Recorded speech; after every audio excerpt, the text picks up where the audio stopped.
Let's see. Okay, we are recording. So last time we were working on the lab to see how to use IP table, which is a Linux firewall. So we did this topology in GNS3. I think we finished with the topology. So I'm going just to start GNS3, open the lab that we were doing. So I go to open a project on disk. It is there. It's the only one that we have been doing so far. And we should have all the devices ready to go. So here we have PC2. Let me start it. PC11, let me start it. PC31, I'm going to start it, and we have the firewall. I'm going to start. Okay. In this moment, they are all starting at the same time. It will be slow, but once they finish to start, it will be much faster. So I want to see packet capture with you with Wireshark. I'll get familiar with packet, no, the analysis of packets. So let me enter as root tour. Let me enter in the other devices also.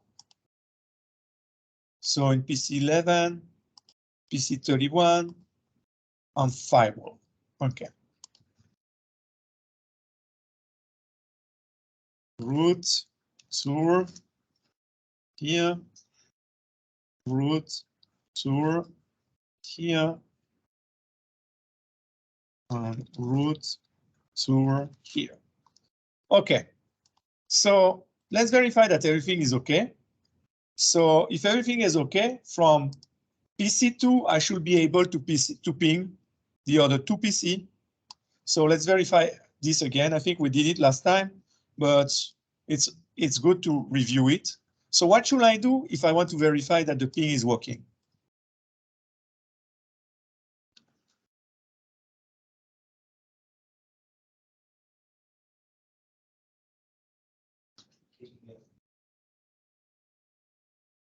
Ping on the IP address, no? If I want to ping, I do ping on the IP address, no?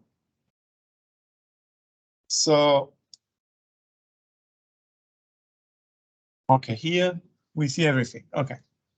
So I am in PC2, which is this device. This is my IP address. I'm going to pick PC11.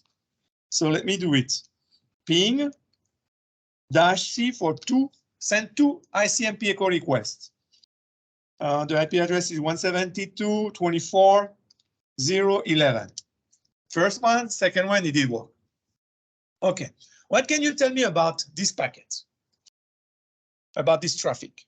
So we have a router here. So there will be a first hop that will go from PC2 to the router, and then a second hop that will go from the router to PC11. If I capture the traffic, you know that at the level of layer 3, which is the internet protocol, or the network layer, we have an IP header. What kind of information we will find in the IP header?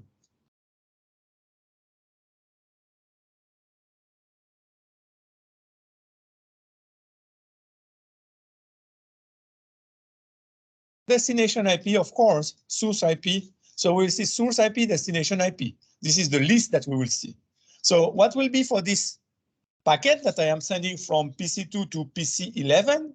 What will be the source IP address?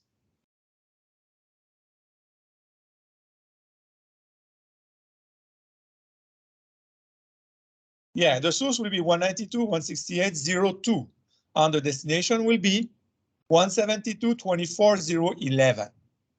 Okay, so in the first hop and in the second hop.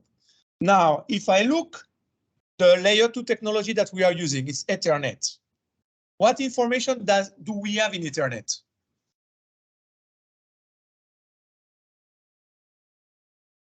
The destination MAC address and the source MAC address. In this first hop that go from PC2 to the firewall or to the router, what will be the destination MAC address?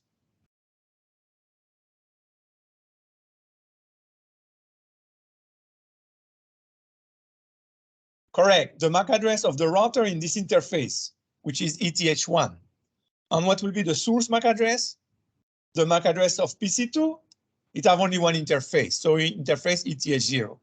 And in the second hop, that go from the router to PC11, what will be the destination MAC address? So it will be the MAC address of PC11. It has only one interface, so in the interface ETH0, the source MAC address will be the MAC address of the router in this interface. Okay, so we might want to maybe, let me open a new window here, write down those MAC address, and then we can verify them. So let me open VI, and let me write, for example, the MAC address of PC2. How do I get the MAC address of PC2?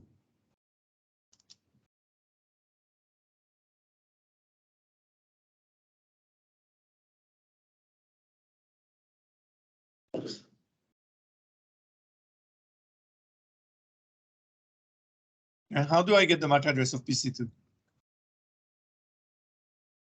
Then we will write down also the MAC address of the firewall. Firewall what? Router, no? It's called firewall. So let's put firewall here. We call it firewall in ETH0 and the MAC address in ETH1. So give me a command to get the MAC address.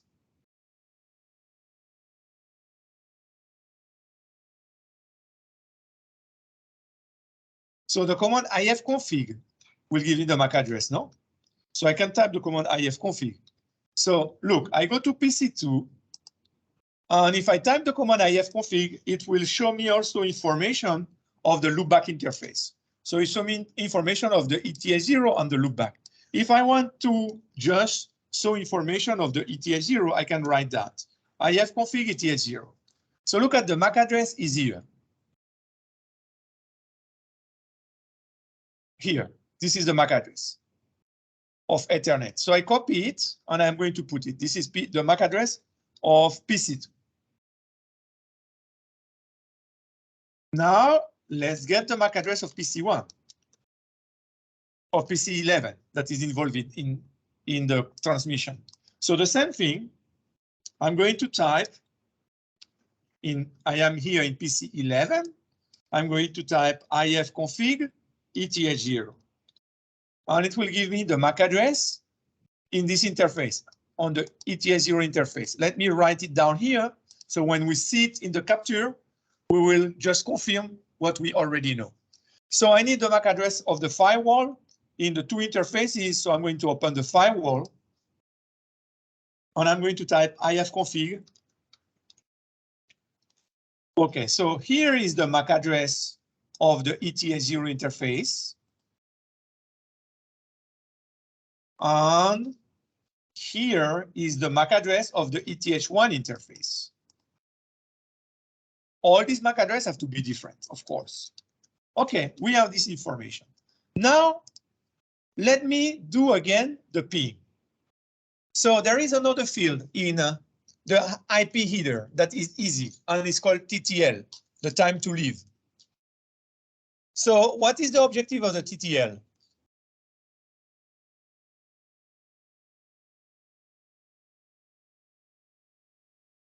The time to leave. So as the name specifies, it's possible that, for example, I did a misconfiguration and I create a loop in my network. If I have a redundancy, I might have a loop. So if I have a loop, it's possible that a packet go and enter this loop and will be circling in this loop forever. So the TTL is in the case that this happens, we have a loop and we have a problem of configuration. We don't want packet to be inside a loop forever.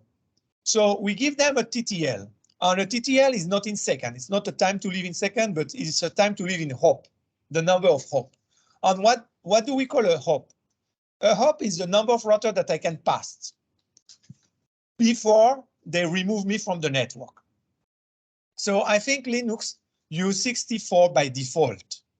So if it's use 64, we can check that. The first hop, the TTL will be 64. And then this router is going to say, oh, it passed through me. So I have to decrement the time to live. So it will go from 64 to 63. So the second hop, it will be 63. Now, if it started 128, here it will be 127. It's just decrement the TTL by 1. Okay, so I'm going to do the same exercise. From PC2, I'm going to ping again PC11, but this time I'm going to capture the traffic and we are going to study it. So to capture it, I want to see it in the first hop. This is the first hop. I'm going to start Wireshark here in the first hop. And I'm going to start Wireshark in the second hop also to see the difference. So I will have two Wireshark to capture in different points. So let me go back to PC2. Let me execute the command. Okay, it's done. And let me stop the capture and study the capture. So here is the capture. So look at this packet. This packet is the first ICMP echo request that we have. I did option -C2, which means send to ICMP echo request. Of course, I will, for each of them, I'm going to receive an ICMP echo reply, no? So look at, here is the first ICMP echo request. Here we have layer 2, here we have layer 3, and here we have ICMP. So let's see in layer 2. In layer 2 is where we have the destination MAC address and the source MAC address. So this is the, let me see if it's the first hop or the second hop to be sure. With the TTL, I can realize. So the TTL here is 64. This is the first hop. So this is the one that go from PC2 to the router. So let's see in layer 2 what is the destination MAC. So the destination MAC is 0C3F E5450001. So let's go back to what we wrote. So it have to be, the destination MAC have to be the MAC address of the firewall in ETH1. So this MAC address is the one that I should see here. And this is, as you can see, is the same one. Then the source MAC address will be the MAC address of PC2. So this MAC address should be the source MAC address. So look at the source MAC address, 0C0069C40000. So we can confirm that in this first hop, the destination MAC address is the MAC address of this interface, and the source MAC address is the MAC address of this interface. That's at the level of layer 2. Now, let me go at the level of layer 3, where we have IP, and we will have source IP and destination IP. So the IP, the source IP, will be the IP address of PC2, which is 192.168.0.2, and you can see it here. The source IP is 192.168.0.2, and the destination IP is going to be the IP address of PC11, 172.24.0.11, and you can see it here, 172.24.0.11. Okay, so it's perfect. The first hop is perfect, and we can verify what we already know.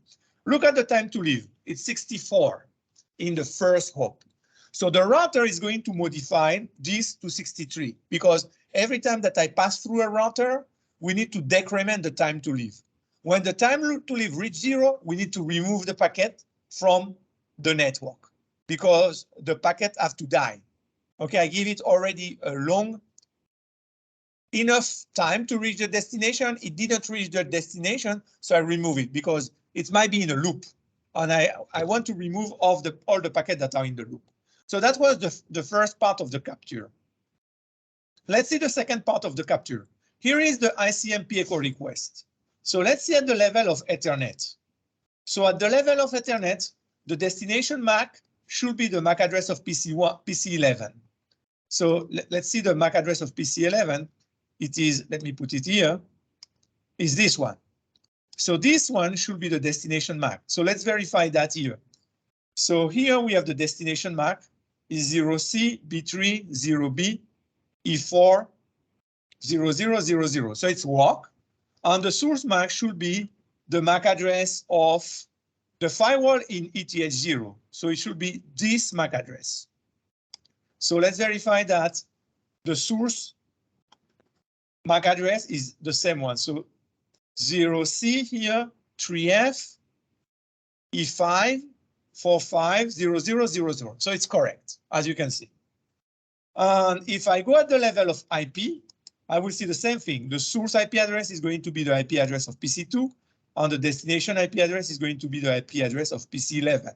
So look, here we have The source IP address is the IP address of PC2, as you can see here, 192.168.0.2, and the destination IP address is the IP address of PC11, 172.24.0.11, as you can see it. So it's worked well. Look at the time to live. The time to live in 63. Why? Because the router, before forwarding the packet, have to decrement the time to live, saying that it passed through me. Every time that it passed through a router, the router is going to decrement the time to live. So we can control the live spam of the packet. It will not be on the network too much time. Okay? So it's worked as expected. Now let's see the reply. So here we have the reply.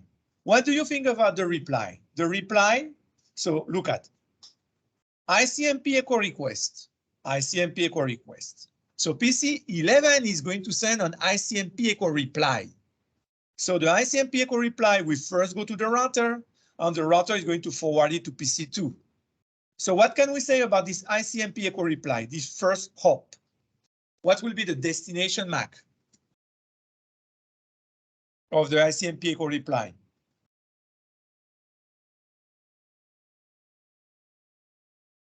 What will be the destination MAC?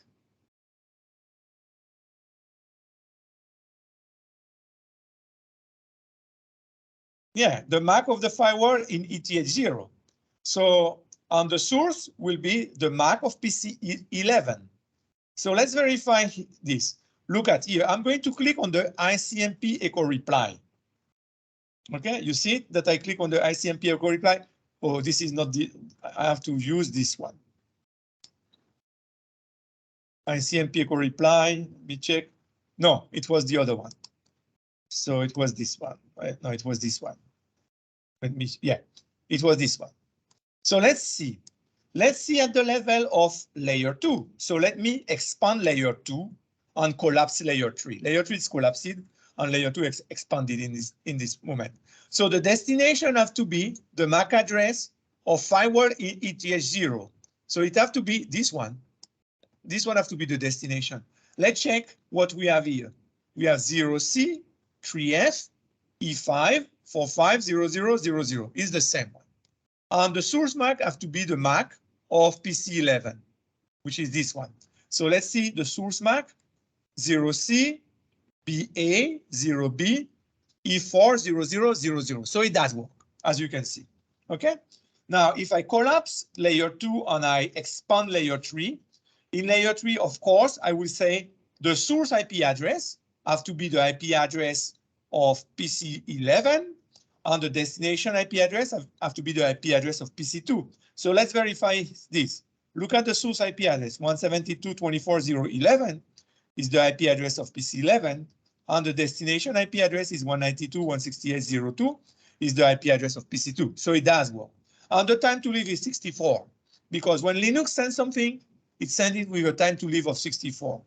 Now, if I go in the second hop, here we have the second hop. What can you tell me about the ICMP echo reply?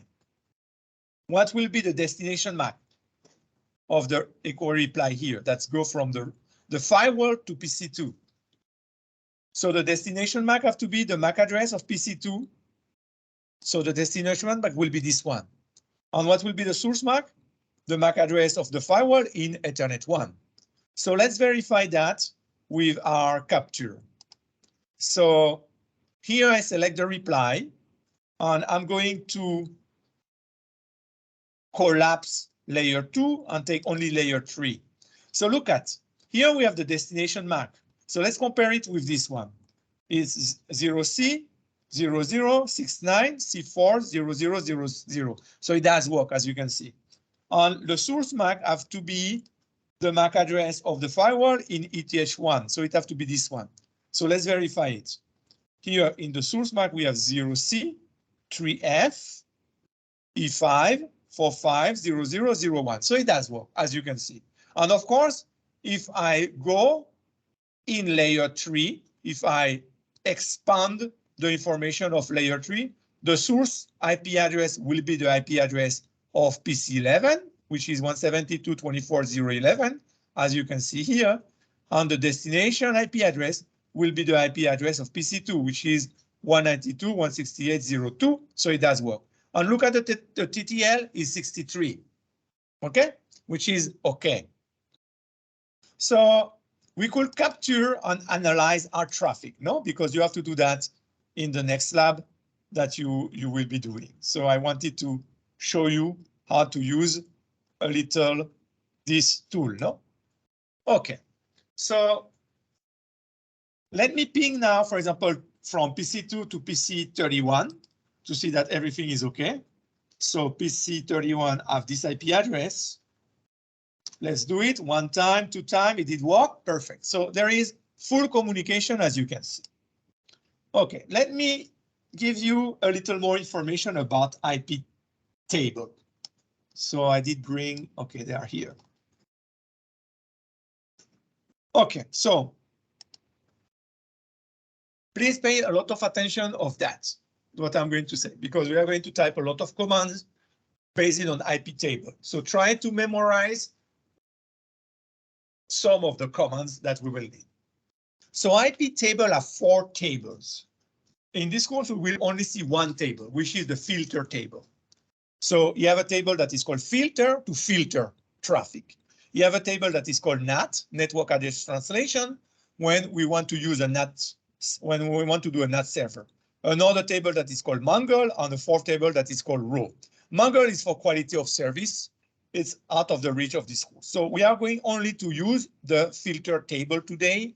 In this course, we will only use that. So every time that we use a table, it will be the table filter. And if we don't specify in the command any table, by default, it uses the filter table. Okay, so with IP table, we will be able to add routes to different chains. So we will see that we have some chains. So for example, the filter table have 3 chains. The input chain, we already say what is the input chain. What is the input chain? Can you remind me from the class of 2 days ago, what is the input chain? Is the traffic, the inbound traffic, the traffic that arrives to the device that has the firewall, is the inbound traffic. What is the output chain? Is the outbound traffic, the traffic generated by the device that have the firewall, that have IP table. This traffic go outside the device, of course. On the forward traffic is the traffic that the firewall router will have to forward. So it's not a traffic that the firewall router generates, or it's not a traffic that the firewall router have to consume. It's a traffic that comes from one PC, it will receive it and forward it to another PC. This is the forward chain. So in the filter table, we have only 3 chains. The input for incoming traffic, the output for outgoing traffic, and the forward. This is just traffic that is in transit. It will pass through the firewall or pass through the router. So we will add rules. So at the beginning, the chain will be empty. They will not have rules. We can add rules. So how do we add rules? There is a possibility with the dash capital A, and it will append. So it will put the new rule that we are specifying, it will put it at the end because we are appending. When you append, you put it at the end. We have the dash I for insert. So the insert by default, if you don't specify where you want to insert it, it will insert it as the first rule in the chain. So you can also specify a specific number. So if we have 3 rules, the first rule will be number 1, the second rule will be number 2, and the third rule will be number 3. Okay? They will have numbers starting in 1, and there will be integers that are consecutive. So if you want to delete a rule, you put a rule and you don't want it anymore in the chain, you can use -D to delete, and you have to specify the rule number that you want to delete. You can replace a rule. Let's say that in line 2 of a chain, I have a rule, and I don't want this rule anymore. So I can replace it by another rule. You can flush the rule. So flush the rule is remove all the rule. So this will remove only one rule in a chain, and flush will remove all the rules. It will clean the chain completely because it will remove all the rules. So the rules have counters to count how many packets did match the rule. So if you want to reset this counter to 0, you can use the -0. The -L is to show the rules that we have. Okay, we are going to use those ones, so I'm going to keep with that. Now, each rule will have a matching part and an action part. If the packet match the matching part, I want to do that. For example, I want to accept it, or I want to drop it. Accept it is let it go. Let it do what you have to do. Drop it is I discard it. Okay? So in the matching part, you have several possibilities. For example, -S on a source IP address will allow you to specify what source IP address should have the packet. -D will allow you to specify what destination IP address should have the packet. -P for protocol. You can specify a specific protocol. So example of protocol that you can specify TCP, another example UDP, another example ICMP. So you can specify protocol. --S port is to specify the source port. So UDP and TCP have port, but ICMP do not have port. So I can use the --S port with UDP and TCP. The --D port for destination port will allow me to specify the destination port if I use TCP or if I use UDP. -I is to specify the incoming interface. For example, -I ETH0. -O is to specify the outgoing interface. Okay, we are not going to see the other one, so I'm not going to say anything about the other one. So you have a match part in a rule and you have a target or the action that you want to do. So the one that we are going to do today, we are going to see is accept. Accept is, okay, the packet is okay.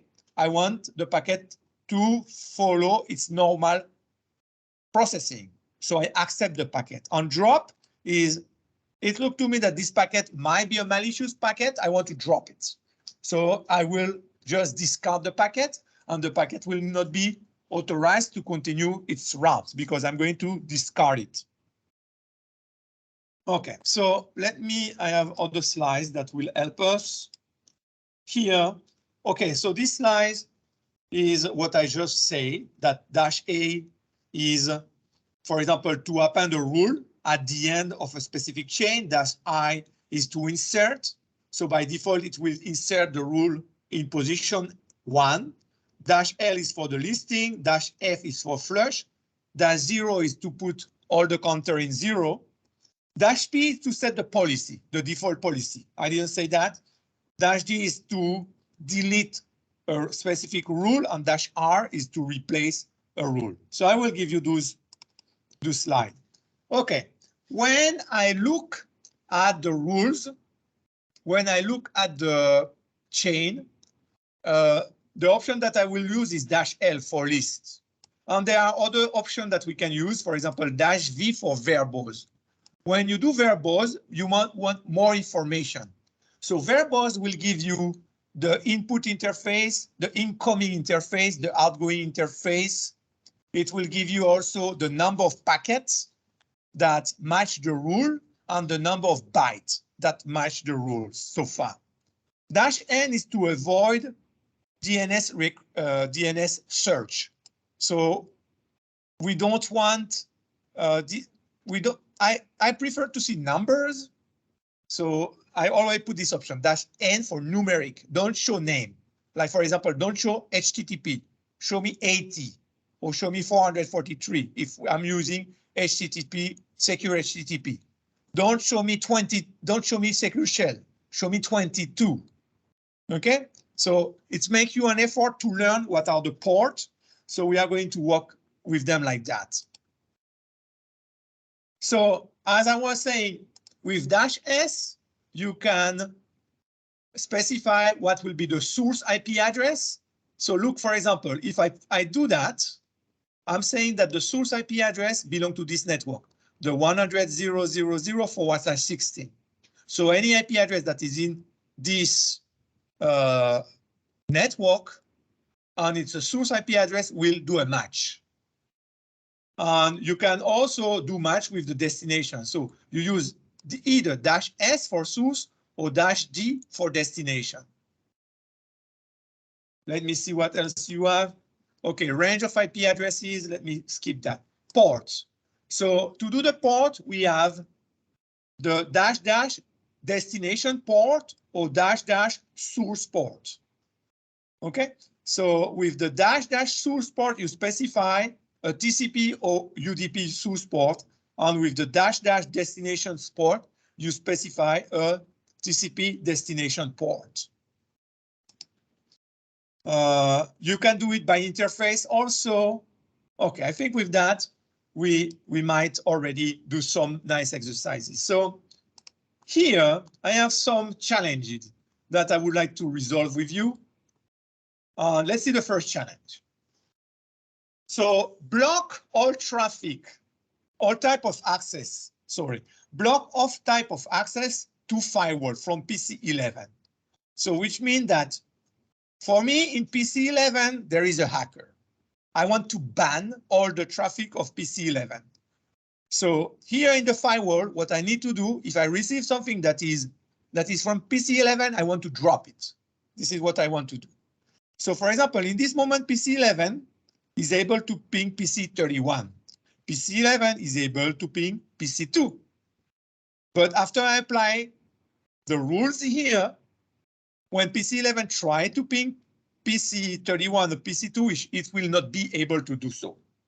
So let's see the state before we ban PC11, because we have a hacker in PC11, so we want to block the traffic of this hacker. So let's see what will happen. So PC11 in this moment is able to ping PC2. So let's verify it. So here I'm in PC11. What command should I type to verify that I am able to ping PC2? I can do ping on the IP address of PC2.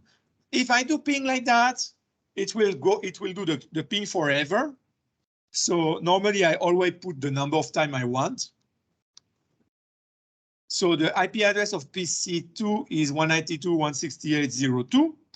So look at the ping, it works, and it will go forever and ever until I Control-C it. So it's why normally when I do ping, I do something like that. I do ping, do it, for example, count 3 times. So if I do 3 times, first time, second time, third time, okay. It stops automatically after 3 times because this is what I told as an option. So as you can see, PC11 can ping PC2. So if in PC11 I have somebody that have malicious intention, it could hack PC2. So I want to avoid that. So PC2 have a web server. So also from PC11, I should be able to access this web server. How can we verify that? Let's verify that we can access the web server. What command should I type here to see that we can access the web server?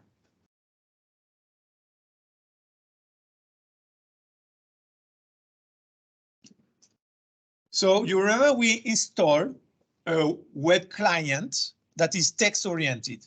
Here, the machine don't have a GUI, so no way to open Firefox or to open Google Chrome or to open any browser because we don't have a graphical user interface. We have a text-oriented interface. It's better, you need to learn text-oriented things. So we did install eLinks. You remember eLinks? It's a text-oriented browser. So if there is a web server in PC2, I should be able to access it. So let me do it. The IP address is 192.168.0.2. Here it is. This is the web page that we have. So it says this is the default welcome page used to test the correct operation of Apache 2. So we do have a web browser. So instead of losing my time showing the web page, there is another way that I can say --dump, and it will show it here, but it will not enter. So it will just bring the web page, it will show it on the screen. So I see, oh, it could get it. For example, where we don't have web browser, we have a web browser everywhere, unfortunately. Okay, so there is no way for me to make some experiment to show you that if we don't have a web browser, it will not show up. Okay, so as you can see, the traffic to the web browser work. How can I verify the traffic to Telnet also work in this moment? From PC 11 to PC 2, what command can I type?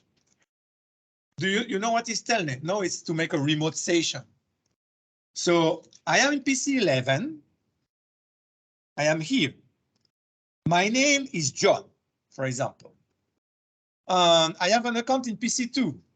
I want to access my account in PC 2. What can I do? There are two possibilities. I can use Telnet or I can use Secure Shell. So let me use Telnet. How do we use Telnet? We put Telnet on the IP address where I want to connect. I want to connect in PC 2. So the IP address will be 192.168.0.2. So when I do it, it will ask me my username. In this machine, we have several users. We have a user that is called John, a user that is called Amelia. Okay, so it says, please give me your login. So let me put John. I could have put Amelia, I could have put Eric, because we have a user Eric in all the computer. So now it asks me, what is your password? And we put the same password as the user, which is a very bad practice, but we do the same. So look where I am. Now I am John at PC 2. So I am in this PC. I did a remote session. You understand? From PC 11, I didn't walk up to PC 2. Maybe it's very far away. I just did a remote session. Let me exit, and I'm back to PC 11. I am the root at PC 11, as you can see. So the telnet work. Let's verify that Secure Shell work also. If you want to verify Secure Shell, you use the Secure Shell client. So Secure Shell on the IP address. And let's say that I want to connect as Amelia. So Amelia arrobas, you say the username arrobas the IP address. So here, since it's the first time that I connect to PC2, it will tell me, I just bring the public key of PC2. Do you agree with this public key? Do you want to store it locally? I'm going to say yes. So it say, okay, give me the password of Amelia. So the password of Amelia is Amelia. And as you can see, now I am in PC2 and I am Amelia. If I ask who I am, ID, it say you are Amelia. So Amelia could connect to PC2, as you can see. Let me exit. So as you can see, PC 11 have total access to PC2. So what we want to do here,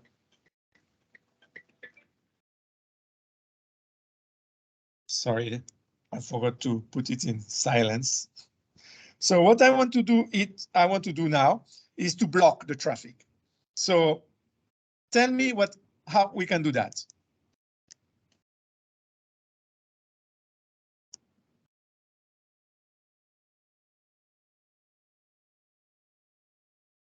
So let me show you. In the firewall, we need to go to the firewall, and we need to put some rules in the firewall with IP table. So let me type a first command in the firewall to see that IP table have no rule in this moment. So we can type IP tables -list. So remember, by default, we have in the filter table, we have 3 chains. An input chain, an output chain, and a forwarded chain, and they will be empty. So look, it says for the input chain, there is nothing, as you can see. For the forwarding chain, there is nothing, and for the output chain, there is nothing. There is no rules. So there is a policy by default, and the policy by default is accept. So even if you don't specify anything, it is accept. So there are two ways to work when you work with a firewall. By default, you accept everything and you start to block the traffic that you think is dangerous. This is the first policy. And the second policy is everything is blocked and I allow only what I want. So you see the difference? First policy, everything is authorized and I block the traffic that might be dangerous, that might be, what is the name that we use? That might be malicious. We block the traffic that is malicious. So everything is allowed and we start blocking the malicious traffic. This is the first policy. This policy, few people use it. And the second policy that people like, I block everything. And I only put rules for what I want to allow. So the policy here, the default policy is accept all the traffic. It's why in this moment, the firewall is like, it is totally open. It lets everything go and pass. Everything, we accept everything in this moment. So if I want to see the rules of a specific chain, for example, the input chain, after the L, if you don't specify any chain, it will show the three chain, the input chain, the forwarding chain, and the output chain. If I want to see the traffic, the rules of the input chain, I can just say, I just want to see the input chain. So it say the input chain by default, the policy is accept and there is no rules. If I want to see the rules of the output chain, I can do that. As you can see, the output chain, the policy by default is accept and there is no rules. On the forward chain, that will be the same thing. The policy by default is accept and there is nothing. Okay, so what command can I type in the firewall to block the traffic? Oh, what I want to block the traffic of PC11 in the firewall. This is what the question asks. It's not the, yeah, I want to block the traffic of PC11 in the firewall. So when I did the test, I did the test against PC2, but I should have done them against the firewall. So I should have pinged the firewall. So because we want to block PC2 and don't allow PC2 to have access to anything of the firewall. So let me do it again. I'm going to go back to PC2 and see that we can do whatever we want. For example, in the firewall. For example, I can, how do I ping the firewall from PC2?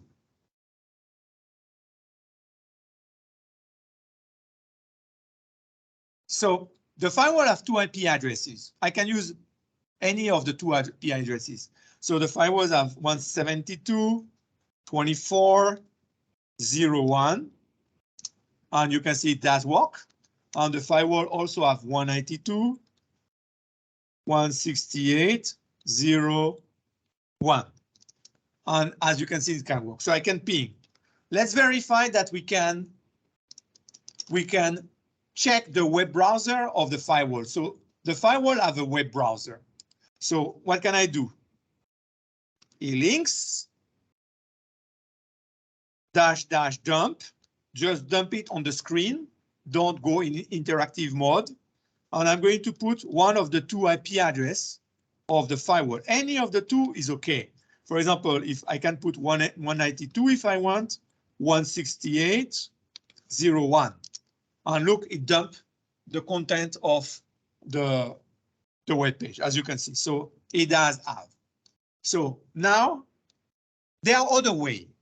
Have you heard about Nmap? What is Nmap? Yeah, it stands for network mapper. So it will give you information of the open port. So look, I'm going to use Nmap. I'm going to say I want numerical things. I don't want text. So please, in numeric, and I want to test, for example, port 22. Port 22 is what? The secure shell. So I want to see if there is a secure shell server in, for example, in the firewall. So the firewall, the IP address of the firewall is one of them is 172.24.0.1. So look, Nmap say port 22 is open.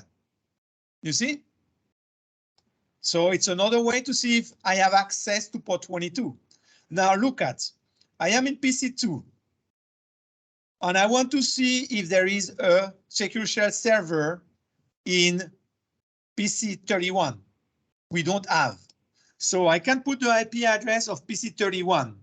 So the IP address of PC31 is, for example, 172.24.0.31. Look at the answer. The port is closed. There is no web server. There is no secure shell server, sorry.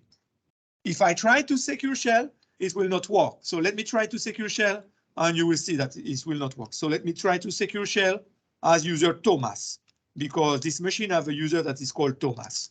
So you see, connection refused because the port is not open. There is no secure shell server.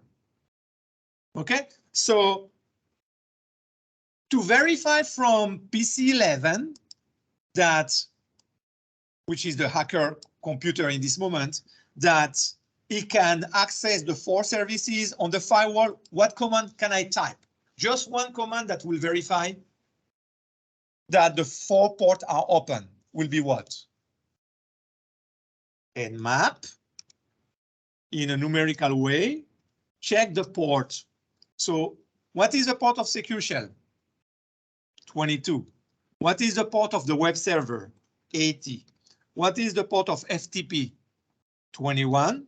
What is the port of telnet? 23. We want to verify if those ports are open in 172.24.0.1. So it say, oh, it said telnet is closed. Telnet is closed. Let me try to telnet there. So telnet, yeah, it is closed. So there is something that we didn't do here in the firewall because telnet is closed. So you see, we did not forget something. Let me come back to the firewall and see what is happening here. So a command to know the open port is netstat, or numerical TCP. So you see, I can see that the telnet server is not running. That's true, because port 23 is not open. So let me initialize the telnet server. Telnet. How do I? Did I install the packet? Let's see, dpkg -l grep telnet daemon. Oh, we didn't install it in this computer. We forgot to install it. So in the firewall, we didn't install the telnet daemon, the telnet software. So I do apt-get install telnet daemon, but there will be a problem. We are not connecting to the internet anymore. You see, I'm not connected to the NAT cloud, so it's not going to work. Okay, so I have to, unfortunately, because we didn't do it right last time, let me remove this cable and connect the firewall to the cloud temporarily. So let me delay this cable. I'm going to do a cable from the firewall from ETH0 to the cloud. And I'm going to tell that I did a change. So I'm going to do if down ETH0. Then I'm going to get an IP address, DH client interface ETH0. I'm going to get an IP address. Okay, I got an IP address. And now I'm going to download this software that I forgot to download and install. So it is downloaded, it is installing. Now let me see. Port 23 is open. So good, you see how good are all these tools? They did guide me. So now this connection that I used to be connected to the internet temporarily, I remove it. I put my connection back here. Okay, so I go back to the firewall and I say, let me put DH client interface ETH0 release. I don't need the IP address anymore. On IF up ETH0, I should be good to go. So let's do the same experiment again. Let me go back to PC2 and check with one command what ports are open. So I am in PC2 and I want to check if all the ports are if the 4 ports are open. So no, PC11. The hacker is in PC11. So it was here. So here we did have the telnet is closed. So let's do it again. And this time it say FTP is open, Secure Shell is open, telnet is open, and HTTP is open. So everything is open for me, which means that the administrator of the firewall have not noticed that I am a hacker. I'm PC11, you have not noticed, but he just noticed. So he's going to put some rule in the firewall to block me. So tell me what rule we can put. So let me show you again the command. IP tables -L will show me the 3 chain that we have and they are empty. So if I want to block totally the traffic that comes from PC11 to the firewall, what should I do? Give me a rule. So let me do the first one. IP table, I'm going to append. You remember you can append or you can insert. When you append at the end. When you insert at the beginning, the first rule. So that will append as the last. Of course, since there is nothing up to now, insert or appending will be the same thing because it will be the first rule. But when I do the second rule, append will be put it as a second rule. And if I do insert, it will be put as the first rule. So the one that was first will become the second. If I insert, because I insert at the beginning. So I'm going to append. I'm going to append in which chain? So look, the input chain is traffic that go toward the firewall. The output chain is traffic generated by the firewall and go outside. Go, for example, to PC11 or PC31 or PC2. And the forwarding chain is traffic that go, for example, from PC2 to PC11. I need to forward it. So which chain do you think we should write this rule on which of the 3 chains? The input chain, the output chain, or the forward chain? We want to block the traffic of PC11. The input chain, of course, because the traffic of PC11 is going to come to me. And I don't want the traffic of PC11. So if PC11 try to send me traffic, I want to block it. So I'm going to say, I want to add this in the input chain. Okay, so now we need the matching part. What kind of packet I want to block? I want to block all the packets that come from PC11, isn't it? So what is the characteristic of the packet that come from PC11? Yeah, the source IP will be, let's see the source IP. The source IP will be 172.24.0.11. So I'm going to say -S is the source IP address is 172.24.0.11. So all the packet that I receive from this source, what else we should specify? We want to block it totally. So what should we do? So -J, it stands for jump, is the action. So the action can be accept, or it can be dropped. What do you think we should put here? We want to drop them. We don't want traffic from this guy. So look, now I apply the rules in the firewall. So let me show you again the tree chain. So look at in the input, we have a first rule. So let me add some flags here, numbers and variables. So look at in the input, we have one rule. And this will say, I'm going to drop the packet that come from 172.24.0.11 toward me. I'm going to drop them. Okay, so now the guy in PC2 will not be able. Look, if I type this command that previously say open, open, open, open, look at, I'm going to type it now. No, it's in PC11, I have to type it. Oh, so confused, so many devices at the same time. So I'm going to type it in PC11. Look at what it's saying now. You remember previously it was saying open, open, open, open. Now it's say filter it. They don't allow me to access. So let me try, for example, to access the web server of the firewall. How can I verify that I don't have access to the web server of the firewall anymore? From PC11.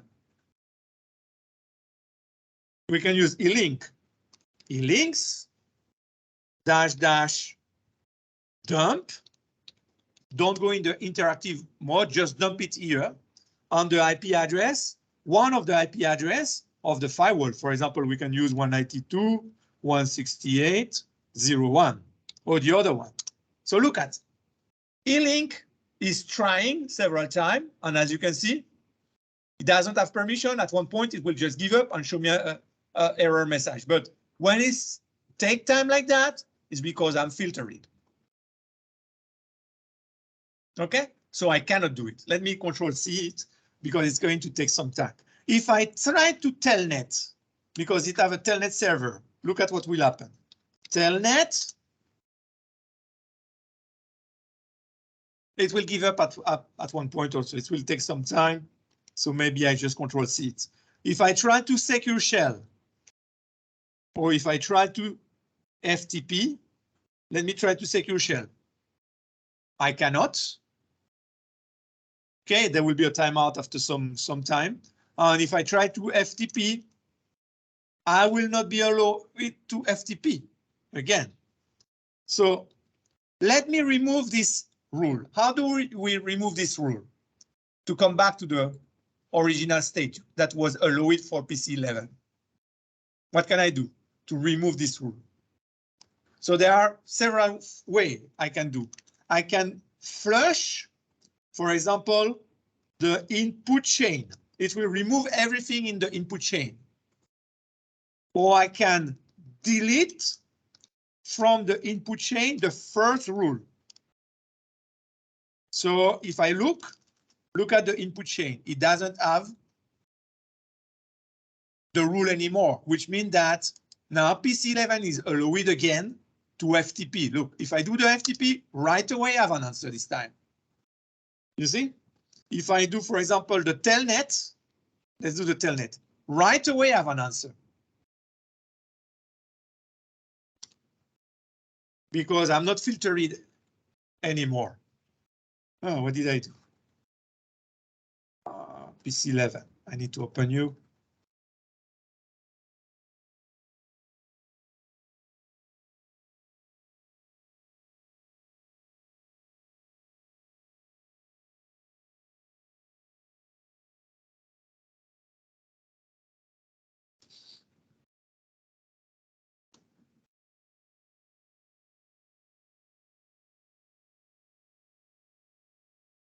Oh, I am trying to connect to, yeah.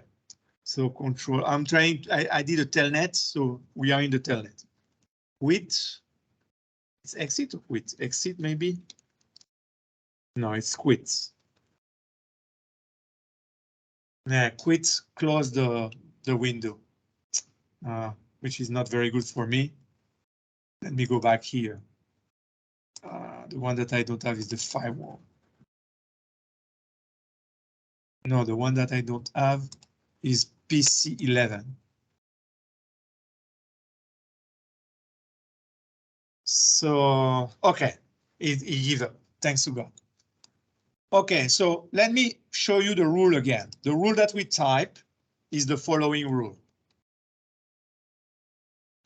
Append in the input chain, what is the condition that the packet must follow? The source IP address must be 172.24.0.11. What I'm going to do is to drop it. So I drop all the traffic that came from PC11. It will not be allowed to see my web server, my FTP server, my telnet server on my HTTP server, no? The 4 server that I have, it will not be able. So we answer the first exercise. Okay, let's see another question that they have here. Block all type of access to firewall from the whole network 172.24.0.0/16.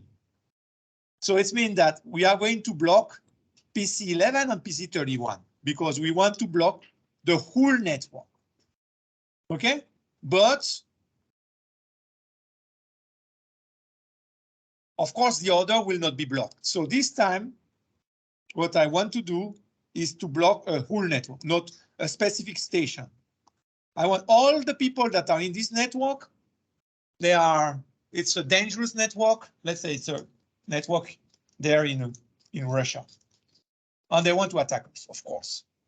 So I need to block them. I want all the packets that come from this part, I want to block them.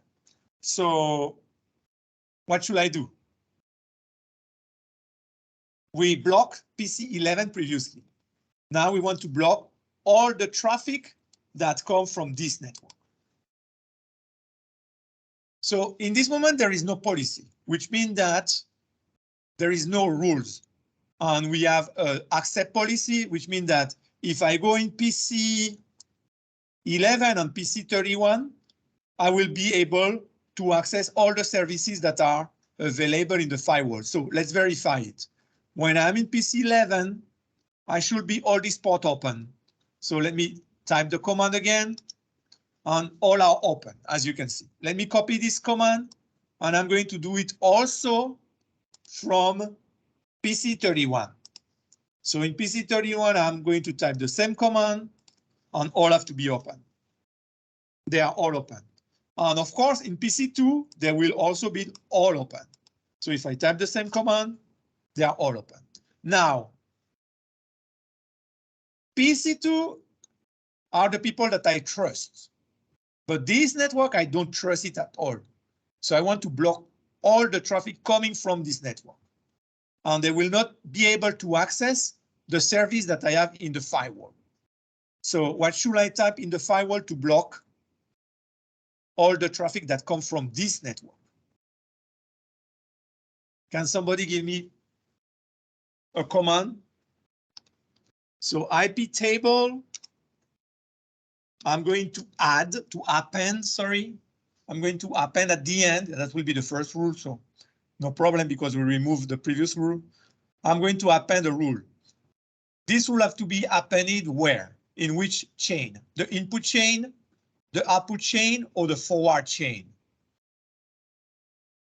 Huh? It will be the input chain, no?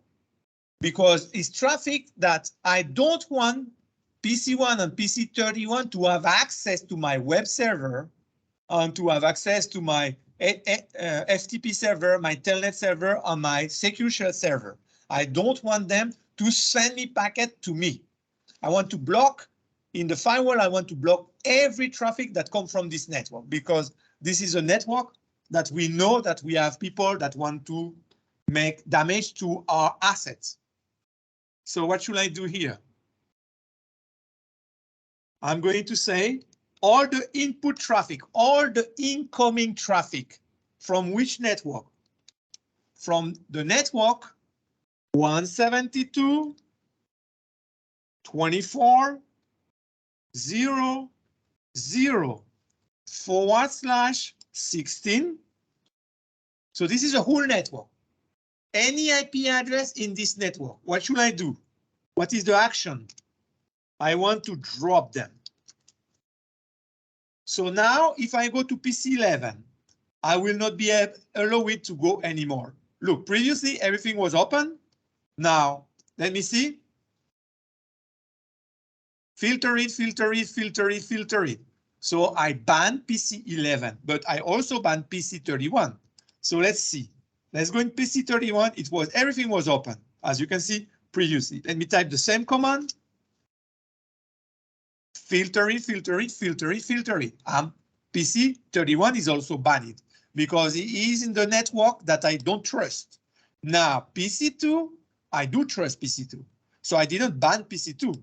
So if I go there and I check the traffic that comes from PC2, everything is still open because PC2 is in the trust network, while PC11 and PC31 are in the banned network, the network where I know that I will have problem.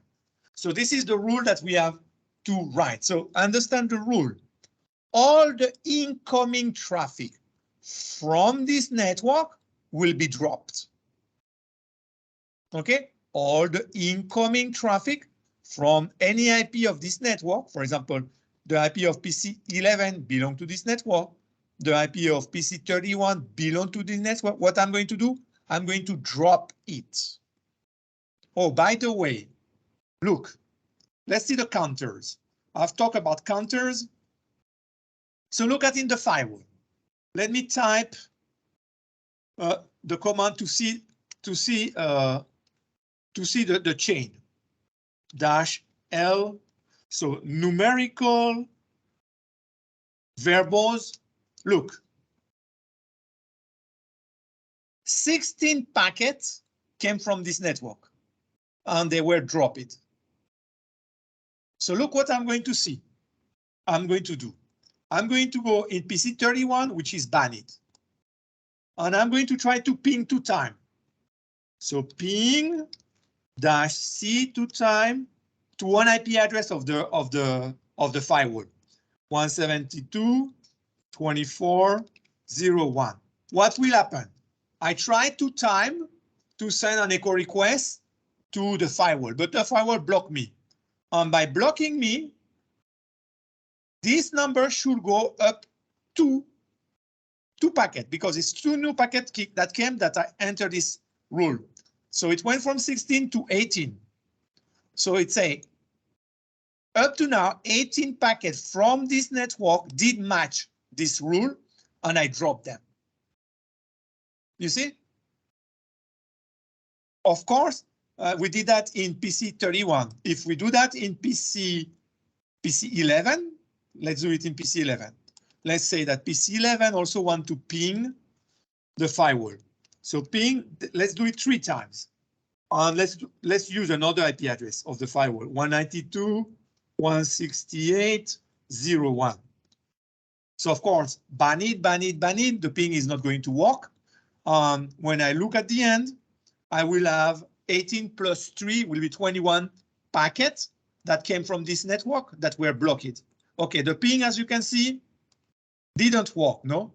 I sent 3 packets, I did not 3 echo requests, I received 0 echo reply.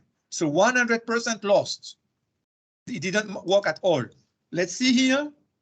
Look now. This rule has 21 packets. This is the number of bytes in total. For this 21 packets, I dropped them. And they were coming from this network. Because this is the untrust network. Okay? So let's go with the next exercise. Let's see if you resolve the next exercise. So the next exercise say task 3. Block off type of access to firewall from any IP. So now everybody is an enemy. So which means that I consider also in this case that I consider that this guy this on this guy also. So I want to block all the tree one. So I want you to write some rules that will block all the tree one.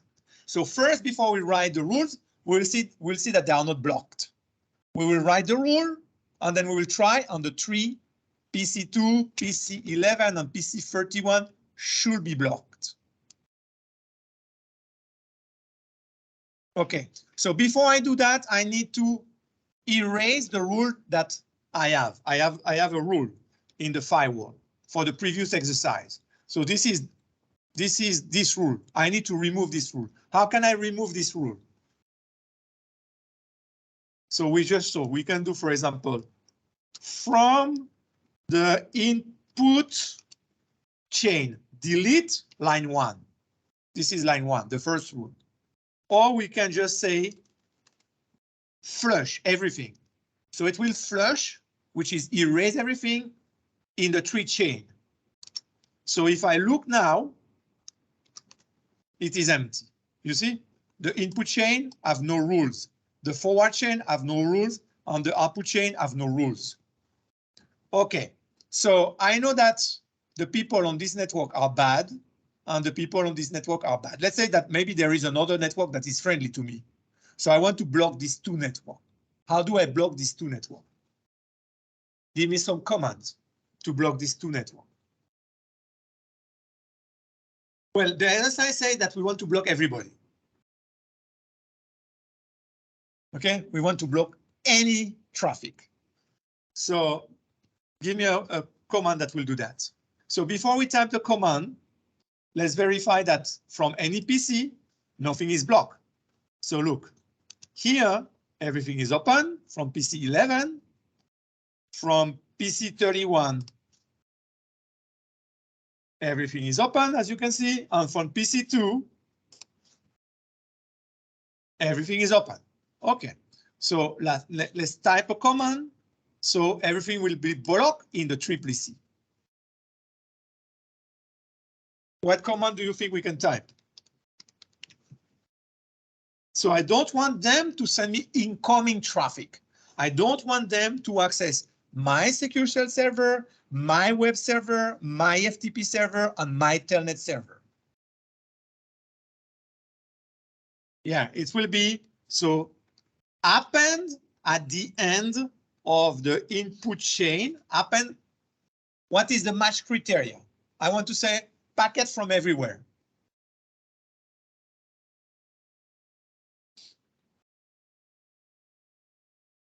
Yeah, how can we say everywhere? That the source is everywhere.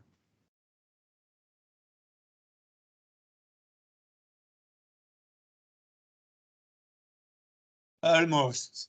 Yeah, you started well. 0.0.0.0 /0. This is the whole internet. This is all the IP address of the world. So all with any IP address, what I want to do is what? I want to drop them. So I just did the rule. We can verify that the rule has been added. So look at the rule. The rules say drop from any source IP address that come to me. Okay, so now let's verify from PC2. Everything was open in PC2. Now let's verify.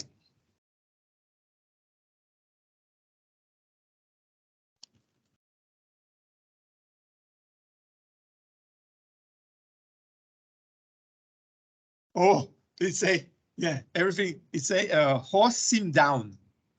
You see, because I block all the traffic. So Nmap say I could not even have an answer from it. So it's what Nmap is saying. Sim, the host is not down. I'm just cutting all the traffic.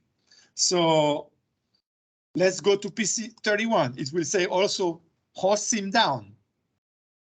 Oh no, it said filter read. Okay. Why this one say host fill down? Okay, this one say down. Oh, I know. Because here it's the IP address that is directly connected.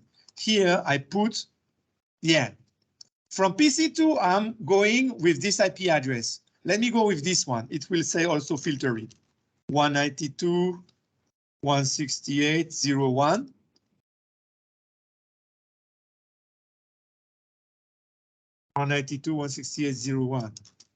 Yeah, I don't know why this version of Nmap say down, but in all cases, it doesn't say open, which is the important part. So in PC2 is this one. The command that I wanted to rectify was this one. I'm in PC2, I want 192.168.01. Okay, all are filtered. And in PC31, I want this one. All is filtered. And in PC11, where is PC11? All should be also filtered. Okay, you see, nobody can access my resources. So we did the exercise correctly. We did verify that we have what we want. That was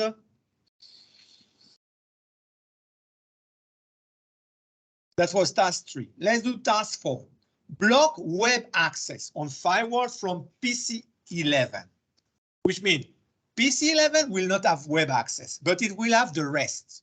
It can do secure shell, it can do telnet, it can do FTP, but I want to block web access from PC11. Do you understand what we want?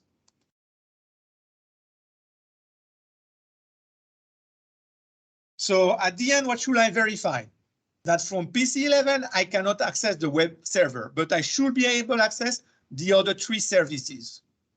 And of course, from PC31, I can access the 4 services. And from PC2, I can access the 4 services. So tell me, what should we do here to resolve this problem? So first, I have some rule from the previous exercise. I want to erase those rules. What should I do? What command is very fast to erase everything? -flush.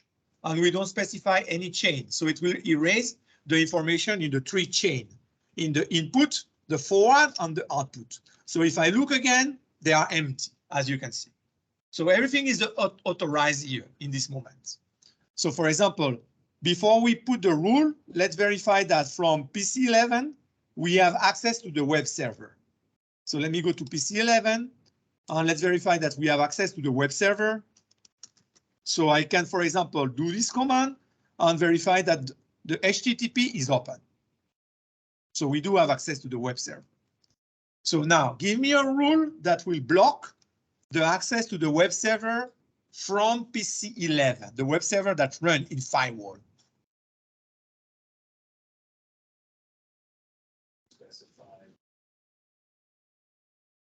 Good. We need to specify the destination port. You are right. So IP table -A, in which chain I'm going to put this new rule? In which of the 3 chain? The input chain, the output chain, or the forward chain? So this traffic for me is what? The traffic, let's say that PC11 want to access my web server. That will be what for me? That will be incoming traffic, because PC1 is going to send packet to my web server saying, give me your web page. So I want to block this incoming traffic. So I'm going to say the incoming traffic. So -S, I'm going to say that comes from PC11. So the IP address is 172.24.0.11. And as you mentioned, if I do that, it will filter everything. I need to specify I want just to filter the web service. So I need to specify a port. So what do we know about the HTTP traffic? Which transport protocol are we using when we use HTTP? Are we using UDP or we are using TCP? TCP. So look, P for protocol. The protocol will be TCP. It's not UDP.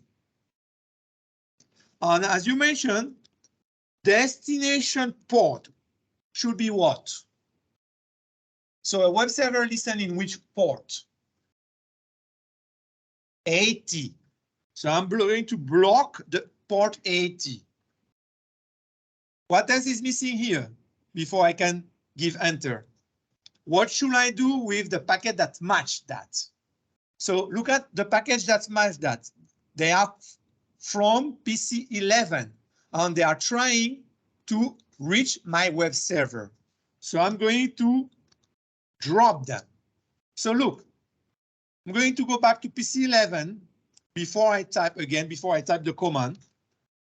Let's see, everything is open. And as you can see, port 80, which is the web server, I can reach the web server. Now let me hit enter here. So there is a, oh, the S without S. Okay, the rule have been accepted. Look, I'm going to type the same command. You see, the web server now is filtered, but I didn't filter the FTP, the secure shell, and the telnet server. So the person that is in PC11 still can access secure shell, FTP, and telnet, but I did block the web server. This person don't have access to the web server anymore, as you can see. So if this person, for example, try to use E-Link, it will not be able. E-Link, let's put -- dump on the IP address. So the IP address is 172.24.0.11.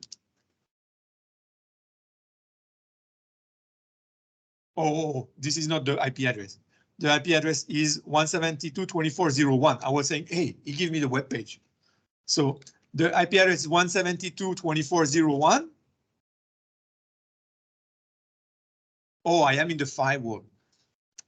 I'm doing that in the firewall. I need to be in PC11 because the one that don't have access is PC11. So let me do it again. So I want to do E-Link -- dump. And as you can see, it cannot do it. Okay. So let's remove the rule. I go to the firewall, I remove the rule. How do I remove the rule? For example, I type IP table -F for flush. I go back to PC11. I try to get the web server this time because I removed the rule. It will get it. So it did get it. You see? Now I go back to the firewall. I put back the rule. Here is the rule. I go back to PC11. Where is PC11? And I should not be able. As you can see, it's blocked. It cannot. Okay, so Nmap give you the information because we have 4 services. Nmap tell you you don't have access to HTTP. It's even easier, but you still have access to FTP, secure shell, and telnet because they were not blocked. Okay, good that you find that it was destination port 80. So that was exercise 4. Exercise 5, block telnet, secure shell, on HTTP on firewall from PC11. So this time in PC11, I want, of the 4 services that I offer, I want to block 3. So PC11 will only be able to do FTP. The other 3 will be blocked. Okay, the telnet, the secure shell, and the HTTP service will be blocked. So let's do that. So the first thing that I'm going to do in the firewall is to clean all the rules. So we start with a brand new exercise. So I'm going to do IP table -flush -F for flush. And I'm going to verify with numeric verbose list that it is empty. Everything is empty. So everything is allowed. So if I go from PC11, I check the 4 services that the firewall offer, they will be open to me. So what we want to block this guy, We want to block this guy, and we want to block this guy. And we want to let this one open.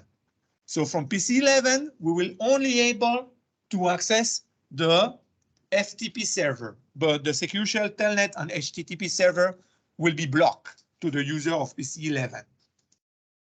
So tell me, what should I type? What rule should I type? So the beginning of the rule is always the same. We type IP table dash A for append, IP table dash A for append. In which chain I'm going to append this? In the incoming chain, the outgoing chain, or the forwarding chain?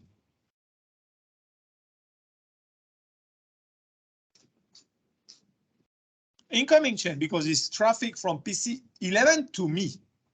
I am the firewall to me. So all the incoming traffic of PC11, I want to block the Secure Shell, the web, and the telnet. So what else is missing here? I'm saying incoming traffic, which means traffic that go toward me. Okay, what else we can write here? Yeah, we need to specify, hey, I want to specify this specific PC. So 172.24.0.11. Okay, what else? Now I need to say what I want to block is Secure Shell, web, and telnet. So what can I do?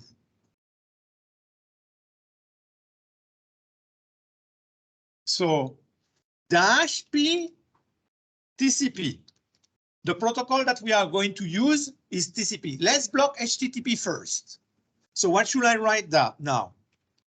Dash dash destination port 80. And what should I do? Drop the web query that PC11 do to my web server. I'm going to drop them. Up to now, the only port that I close is port 80. So if I go to PC11, they were all open. Now we will see that port 80 is closed or it's filtering. You see, the other one are still open. So we also want to block Secure Shell. So what should I do? So a second line saying I want to block Secure Shell. What is the port of Secure Shell? Port 22. Let me show you the rules now. You see, we have two rules. We don't have one rules. So we block from 172.24.0.11. We block port. Let me put it a little bigger so we see it. Still have to do it bigger. The table is big. So we block from PC11, we block 80, which is HTTP. And from PC11, we block Secure Shell. So look, if I go to PC11 and I try to access the service in the firewall, look at what will happen this time. So it say Secure Shell is filtered and HTTP is filtered, but the other two one are open for me, so I can access them. So we also wanted to block the telnet service, just to keep open the FTP. So what can I do in the firewall to block the telnet service? So the same command, but the telnet service listen in port 23. So I block it. So now if you look at the rules, we have three rules. So this is the first rule, the second rule, and the third rule. So if you want to see the number of the rule, you can add the option line numbers.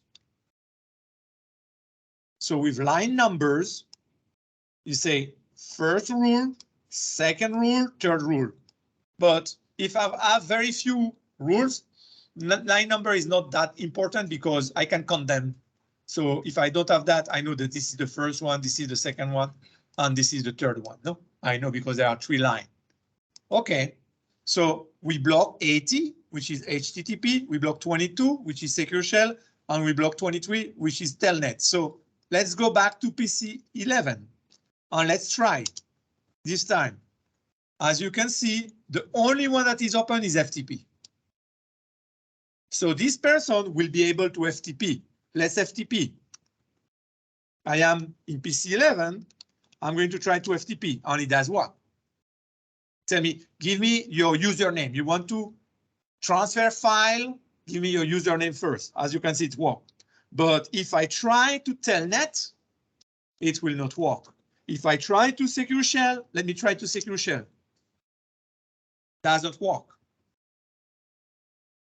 So let's say that I want to remove the line of Secure Shell. This is this line. What should I do? I need to remove line 2 from the input chain. So let me remove line 2. So I'm going to do IP table, delete from the input chain line 2. So look at what we are going to do. We are going to start the Secure Shell. It is blocked. And let me remove the line. Now it's answer. It was trying, it was blocked. At one point I removed the line and it was okay. Traffic is allowed again. So it did answer. Okay, so let me block it again. I'm going to block the Secure Shell traffic. I come, nothing. You see, doesn't answer. Now, if I want to remove, if I want to allow the Secure Shell traffic, what command should I type here? I want to allow the Secure Shell traffic back. What command should I type? So look at the line that blocked the Secure Shell traffic is line number 3. You see here, the port is 22. So what should I do? IP table dash delete from the input chain line number 3. So if we look now, we block HTTP and we block Telnet. So if I try to Secure Shell, here it is. Give me your password. It's allow me to Secure Shell. And if I use Nmap, Nmap is going to say there is 2 services that are blocked, which is Telnet and HTTP. Telnet and HTTP. And the other services that are Secure Shell and FTP are allowed.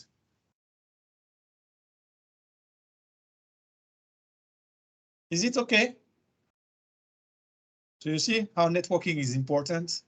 If you don't study networking, you cannot understand that. So, okay, we will continue doing exercise on that. I'm sorry, I wanted to put that on the cloud before I came, but I didn't have time. So I'm going to put it on the cloud. So you have the material for Tuesday. On Tuesday, we will do more exercise. So try to do those one. We end with which exercise? We did up to task 5. So try to do 6, 7, 8. So every time you flush everything, you start from 0. And you try to see if you did block what they asked you to block. And all the rest have to be allowed. They always tell you block this one. So you put some rules and it have to block only this one. So you should verify that you don't block more than what is asked. Okay, I see you next week on Tuesday. By the way, did I say no? I did a mistake this morning. I told you